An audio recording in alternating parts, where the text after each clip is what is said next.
computadoras? Señor.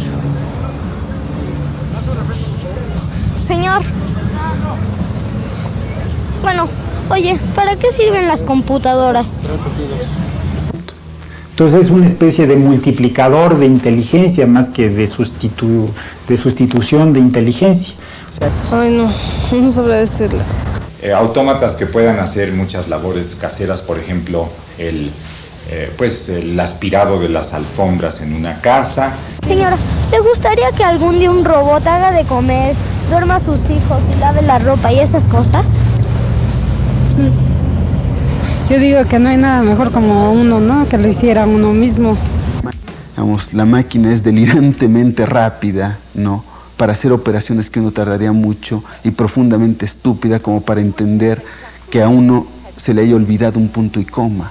Señora, ¿no le daría miedo que algún día los robots nos ganen en todo? Pues sí. Sí ¿Por qué? Ay, pues porque ahorita hay que temerle a todo.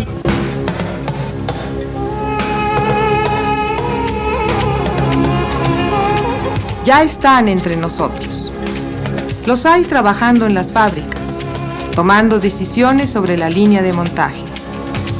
Sus rasgos metálicos forman parte de nuestro paisaje cotidiano. Pronto los encontraremos conduciendo vehículos, realizando tareas domésticas. El cerebro que los rige está ya en nuestros hogares, en las escuelas, en las tiendas, en los aviones, en los juegos, en las oficinas.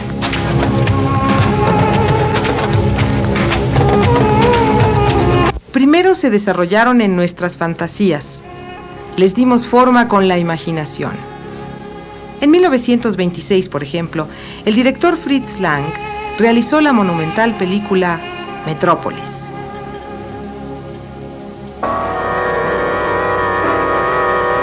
La poderosa ciudad de Metrópolis está sostenida por el trabajo invisible de los obreros que viven confinados bajo la tierra. Ahí cumplen agotadoras jornadas de trabajo sometidos a las brutales exigencias de las máquinas. Una mujer de carne y hueso ha comprendido esta injusticia, María. Otro humano, Freder, el hijo del jerarca de Metrópolis, se enamora de ella. La sigue a las profundidades de la tierra, a la ciudad de los obreros. Horrorizado, Freder es testigo de un accidente industrial. Ante sus ojos nublados por el pánico, una máquina monstruosa devora a los obreros. Freder va con su padre, que le explica que esos sacrificios son inevitables para mantener la ciudad esplendorosa de la superficie. Más tarde, el señor Frederson visita a Rothwald, el genial inventor que le muestra su última creación. Una máquina semejante al ser humano que jamás se cansa ni comete errores. Se trata ni más ni menos que del primer robot cinematográfico.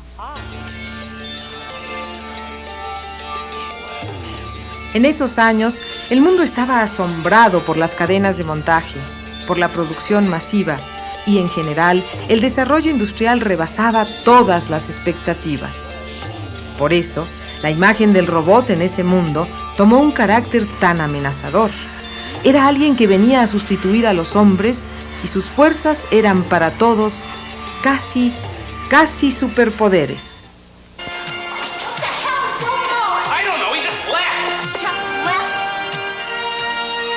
Bueno, esta cuestión de los robots y de la nueva tecnología, los nuevos procedimientos de control, toda esta digamos, tendencia, el automatismo, como que ha generado muchas fantasías.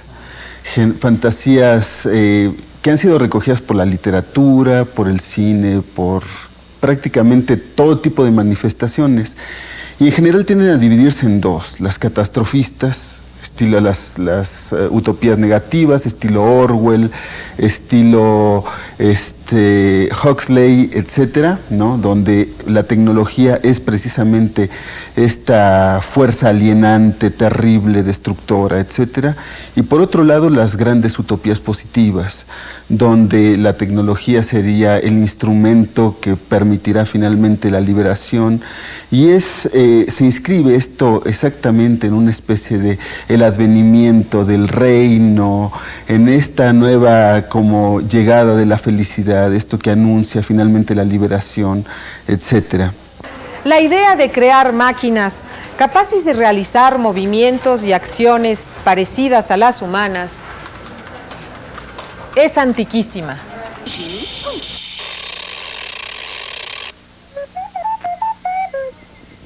La mitología griega, por ejemplo, nos habla de inventores como Arquitas de Tarente, que construyó un pájaro capaz de volar. En la Edad Media, esas tradiciones se enriquecieron. Entre los judíos del medioevo nació la leyenda del golem, un autómata creado por un rabino de Praga, quien tuvo que destruirlo al ser incapaz de controlarlo. También se hablaba de alquimistas que estudiaban la forma de crear un homúnculo, es decir, un pequeño ser humano de probeta. La edad de oro de los autómatas fue el siglo XVIII, cuando los aristócratas de las cortes se aficionaron a ellos.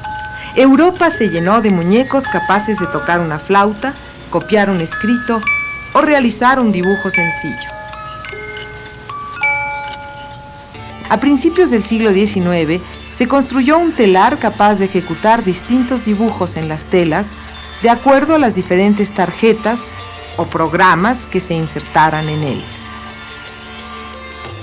También fue a fines del siglo XVIII cuando se hicieron los primeros intentos de reproducir los procesos mentales a través de una máquina. Un matemático llamado Prony fue encargado de elaborar las tablas de logaritmos.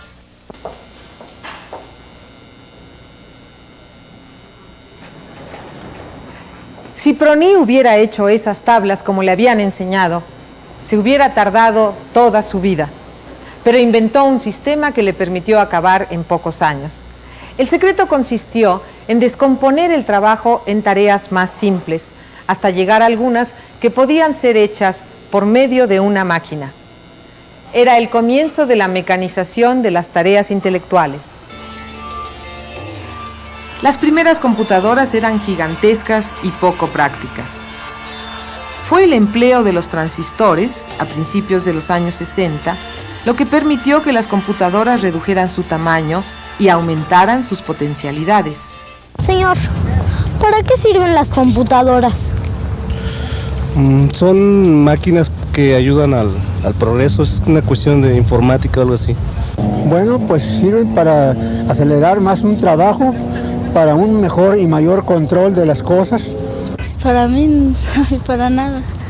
A medida que más y más operaciones mentales podían realizarse por medio de las computadoras, surgió la idea de combinarlas con los autómatas. ¿Por qué no construir un mecanismo capaz de moverse y trabajar, dirigido por un cerebro electrónico? Solo faltaba darles un nombre. Robot es una palabra checa acuñada por José Capek, que significa fuerza de trabajo o servidumbre. Para mí, digamos, lo más importante es hacer ver que la inteligencia artificial forma parte de las ciencias de la computación. Es un área muy peculiar de la ciencia de la computación que busca abrir campos nuevos a las aplicaciones de las computadoras. La frase inteligencia artificial fue acuñada en el verano de 1956, cuando ya las computadoras eran capaces de hazañas asombrosas y algunos pensaban que no tendrían límite. En esos años eran frecuentes las especulaciones más audaces. Muy pronto se determinó un criterio para establecer la inteligencia de una computadora. Es decir, finalmente la máquina piensa por nosotros o nosotros pensamos por la máquina. Tiende a ser una polémica todavía muy vigente, ¿no? Pensar que uno le da el tema a la máquina para que la máquina lo haga y lo escriba, o al revés, o la máquina hará siempre lo que uno le diga.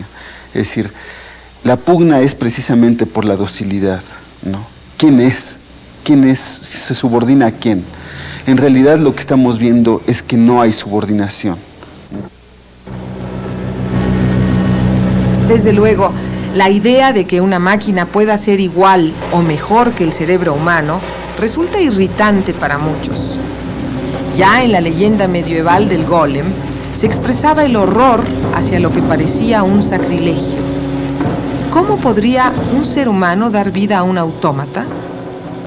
¿No estaría ocupando el lugar de Dios? ¿No sería castigado? Ya considerándolo desde un punto de vista más moderno, ¿no es pensar que una máquina construida por nosotros pueda llegar a dominarnos o a desplazarnos? Señor, ¿no le daría miedo que algún día los robots no ganen en todo? ¿Mande? ¿Que algún día los robots no ganen en todo? No, ¿Por qué?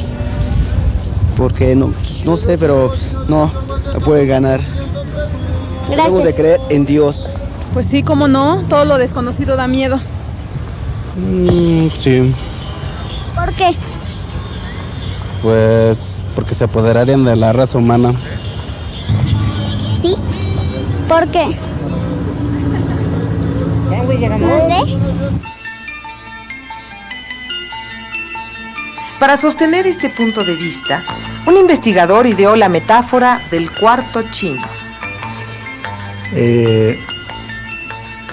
Se restringe demasiado a ver a la computadora como una simple herramienta que trata símbolos sin verles el significado. Lo que pasa es que se puede ver así, pero los programas que nosotros ahora le metemos a las computadoras son extraordinariamente complejos, en donde en particular nosotros podemos definir un cierto contexto en donde los símbolos que va a manejar la computadora puedan tener un cierto significado. Es decir, la misma computadora puede darles un significado de un contexto que nosotros previamente le hemos dado y lo asocia cierto símbolo, asocia otro símbolo del contexto. Ahí hemos avanzado mucho, ya no es esta idea del cuarto chino en donde es todo como muy a ciegas. Aquí le estamos dando ya una cierta pauta. La máquina se encarga permanentemente de desmentir, ya sea por exceso o por defecto, toda identificación. Hace mucho más de lo que uno creía y hace mucho menos de lo que uno aspiraba, ¿no? Siempre se queda corta de las aspiraciones y al mismo tiempo lo excede a uno por mucho, ¿sí? Tiene mucho más memoria que uno, pero es una memoria inútil, ¿sí? Tiene mucho menos habilidades que uno y por lo tanto no puede hacer lo que uno quiere, ¿sí? Es permanentemente esta tensión entre el desbordamiento, ¿no?, de todas las facultades y de todas las capacidades y la estupidez, ¿no? La máquina es delirantemente rápida, ¿no?, para hacer operaciones que uno tardaría mucho y profundamente estúpida como para entender que a uno se le haya olvidado un punto y coma. Pero hay otra diferencia entre las computadoras y la mente. Aunque una máquina juegue ajedrez tan bien como una persona, está haciendo algo muy diferente. La computadora analiza millones de movimientos posibles y luego selecciona el mejor. Logra hacerlo gracias a su velocidad casi inconcebible. Han pasado unos cuantos segundos y mueve una pieza que coloca a su oponente en dificultad. Pero, ¿qué hace un jugador humano? Él no tiene que considerar todas las posibilidades analizadas por la computadora. Cavila alrededor de unas pocas. Pero decide gracias a algo que podríamos llamar intuición. Algo que no se describe por medio de fórmulas y que seguramente tiene que ver con su capacidad de aprender, de aprovechar su experiencia pasada.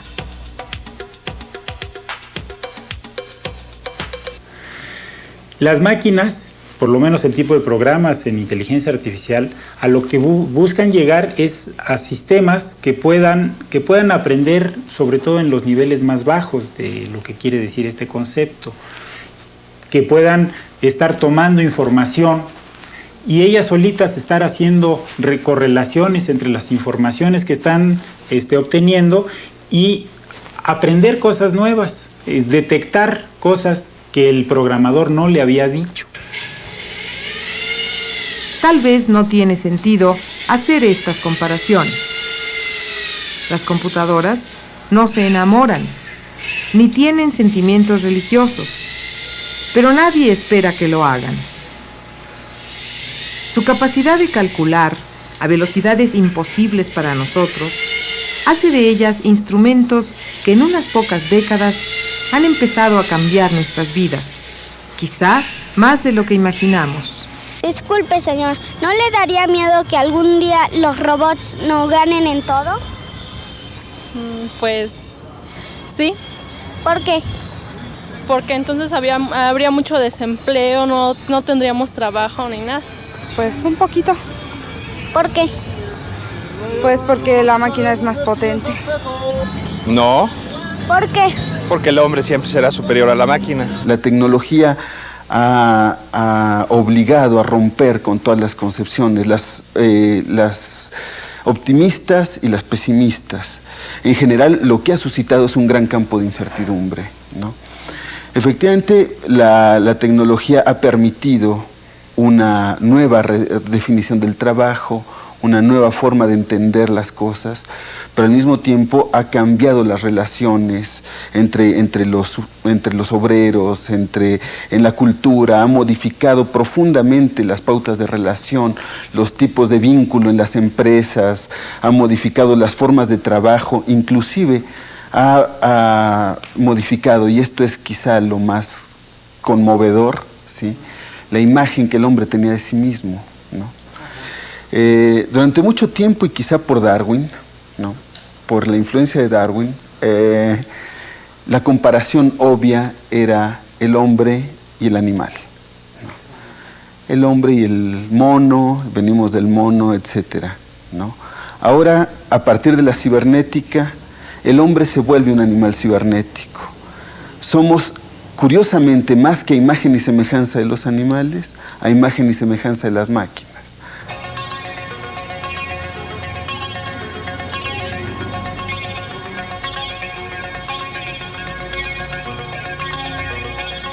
Señor robot, ¿qué se siente ser un robot? No tengo programado esa pregunta.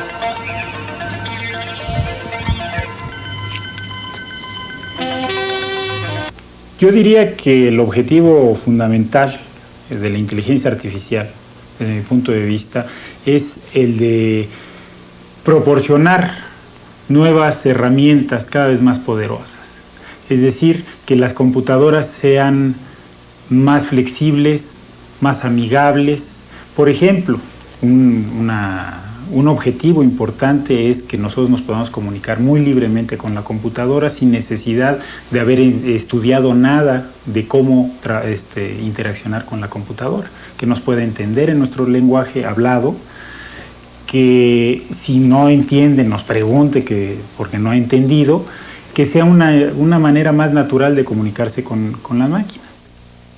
Otro objetivo importante de la inteligencia artificial es que estas máquinas sean cada vez más poderosas, es decir, que ataquen problemas cada vez más difíciles. Que no quiere decir que nos vayan a sustituir a nosotros, o sea, nos van a sustituir en aquellas tareas en las que pues son tediosas y no tienen mayor interés. Aunque en la actualidad no existen robots completamente autónomos, se han construido los llamados teleoperadores, mecanismos de gran complejidad que obedecen las órdenes de una persona que los maneja desde lejos. Así se logra realizar desde una gran distancia un trabajo peligroso para una persona. Pero, ¿qué distingue a un teleoperador de un robot? Un robot no sería dirigido por una persona, sino por un cerebro electrónico. En otras palabras, sería autónomo. Podría realizar una multitud de tareas sin necesidad de una supervisión constante. Yo creo que la definición más sencilla de un robot es pensar en que, de hecho, es un mecanismo manipulador, multifuncional, programable, con el cual se pueden realizar una muy variada, muy diversa cantidad de diferentes tipos de acciones o funciones. Ya en 1926, Fritz Lang explicaba la razón fundamental para construir robots. Los robots podrían sustituir a los humanos en las tareas que son demasiado peligrosas o muy aburridas.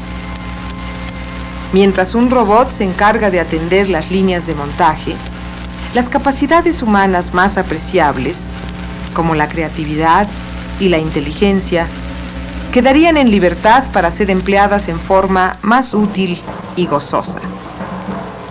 Claro que los robots, entre las muchas cosas que no hacen, son huelgas.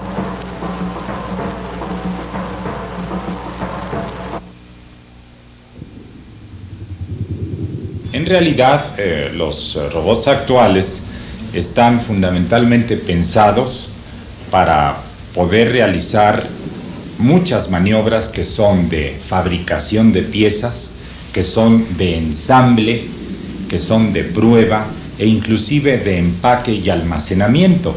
De hecho, hay fábricas totalmente automáticas en las que los robots lo hacen todo.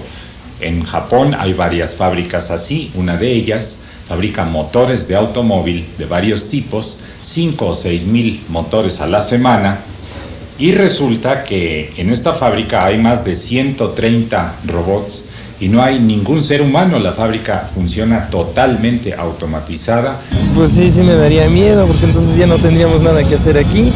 Sí me daría miedo. ¿Por qué? Porque imagínate que nos quiten todo el salario y lo que ganamos, es para dar miedo, ¿no? Entonces, pues posiblemente después del año 2000 nos vaya a superar la máquina al hombre.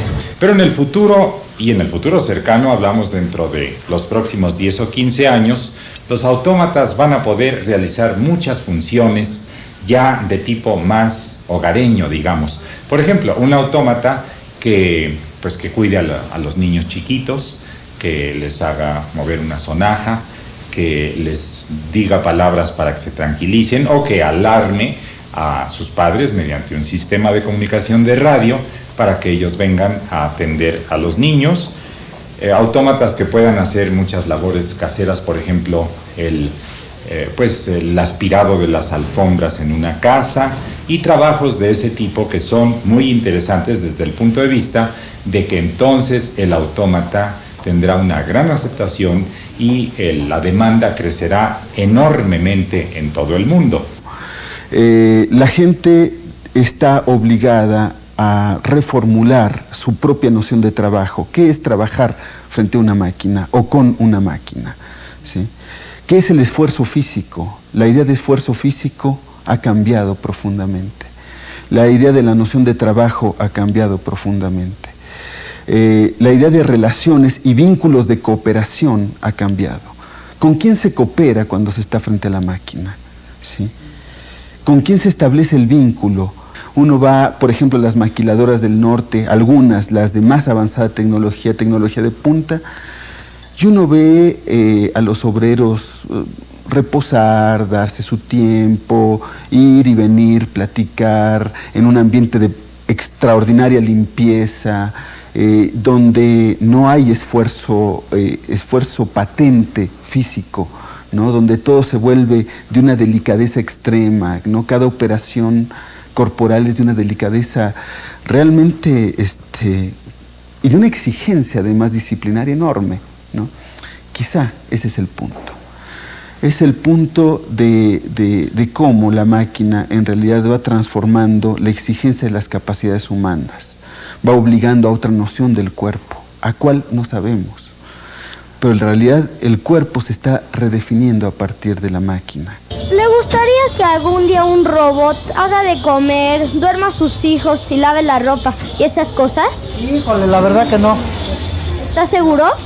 No. ¿Y por qué? Porque no, porque nosotros lo podemos hacer. Si no te imaginas los hijos, ¿qué harían? No es lo mismo un robot a uno. Hay mucha diferencia. ¿Y por qué? Pues, ¿qué tal si te lo maltrata? Le saca una pata o le aprieta una costilla. Pues porque así trabajamos más, o sea, todo lo podemos hacer nosotros, eso de robot no. Ya no necesitamos a los obreros, exclamó Frederson al conocer las cualidades del robot. Sin duda los años venideros nos van a sorprender con descubrimientos y desarrollos que ahora no podemos imaginar. Los robots son ya una realidad. Es imposible para el hombre moderno imaginar ya el funcionamiento de sus ciudades tecnológicas sin cerebros artificiales.